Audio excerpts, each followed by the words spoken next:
Hello and welcome. It's Fiona Ellis here, coach, author, mentor, and trainer, helping people to release, reset, and rebuild an aligned future. Today, I want to talk to you about a question that I posed to one of my clients earlier in this week. The question is this: are you playing by the rules of the right game? Now, this is something that became very relevant to my client as we were trying to integrate his new transformation and way of being in his version of an ideal life into some relationships that needed to coexist from his old identity and old life, particularly family, in-laws, and different relationships that we actually can't cut out and move away from. We must make sure that they interact together. So the question I actually really discovered recently, I've had the privilege and honor of spending a lot of quality time with my nephews. Now, one of them, actually both of them, are very, very creative, and they are often coming up with their own rules for games. So recently we were playing Monopoly. Now, there are very strict and world-recognized rules of Monopoly, but that's not good enough for my nephews. They've created their own rules. Now, in part, I think a lot of those rules are so that they can win and that we can lose. But it was a really fun experience to notice the difference. When all the adults tried to abide by the Monopoly rules and the rules of the Monopoly game, we lost. There were tantrums, there were tears, and there were a whole bunch of issues associated. However, when we began to play by the nephews' rules, the game was actually a lot more fun. It was a lot more fast-paced, a lot more opportunities to win and lose, and a lot of really fun, different experiences and creativity and messing with the original rules. Now, it didn't matter which rules we played as long as we were all playing by the same rules. And this is what happens in life so many times.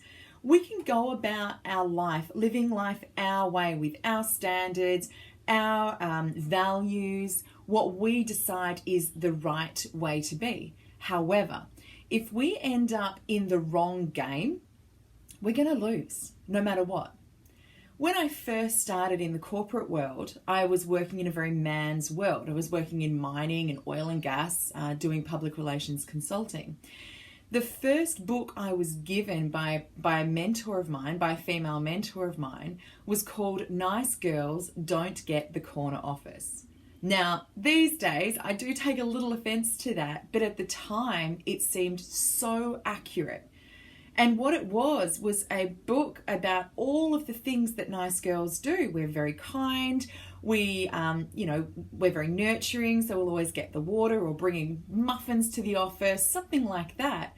But what that does is it puts us in a different identity state for the men and the way that they interact with us in the office. Now, the premise of the book, and when it was written, it was very, very accurate and unfortunately way too true. I would like to think we've evolved further than that by now, but we haven't. There are certain rules that if we operate on those rules in the wrong environment, we will not get the outcome we want. We won't get the corner office or the promotion that we're desiring if people don't think that we can handle ourselves according to the rules that were already established in that corporate world. And for generations, that's been a man's game. So I want you to just think about this for a moment.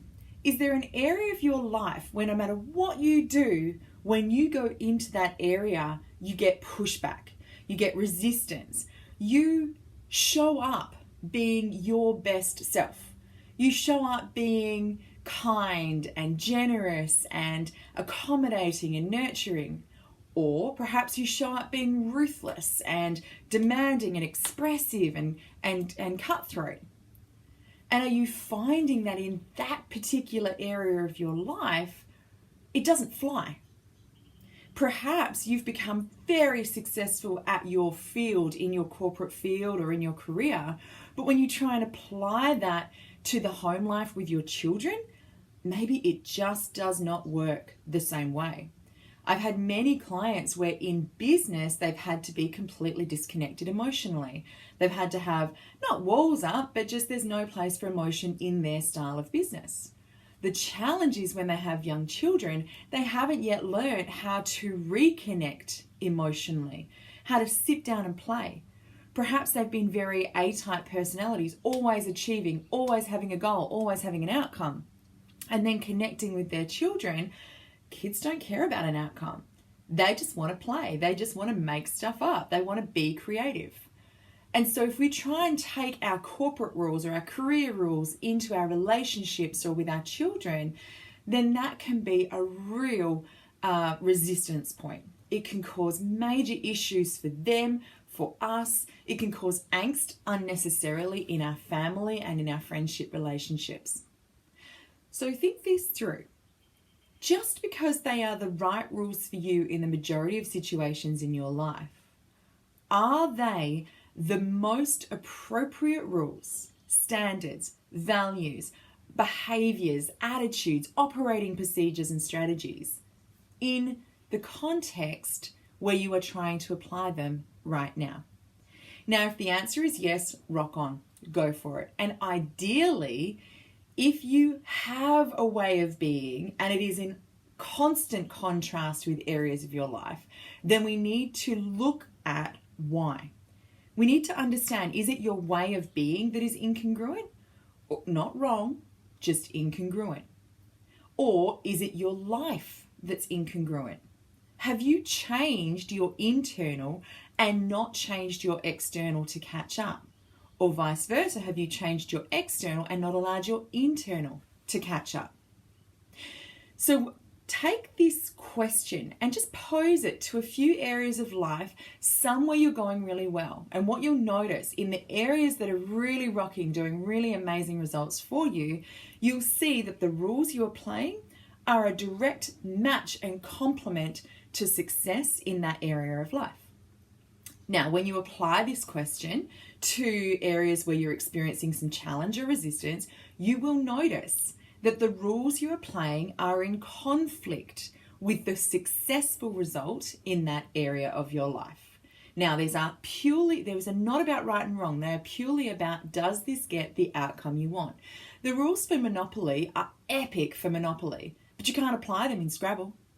The rules for Scrabble are brilliant, but you cannot apply them in American Canasta. So you must make sure and just constantly check in. Are the rules that you're playing aligned with the game that you're playing? What needs to change? Do you need to change the rules that you're playing by or the game that you're playing? And I do question, if you are experiencing that conflict, if you are experiencing that resistance in areas of your life, then for what purpose are you indulging in that game? Why do you tolerate having that in your life? Can you simply let it go? Can you simply realign your life, adjust your life so that that game doesn't need to be played anymore? If you can, do it. Stop holding on to stuff because you should, because it's a habit, because it's something you've been doing for a long time.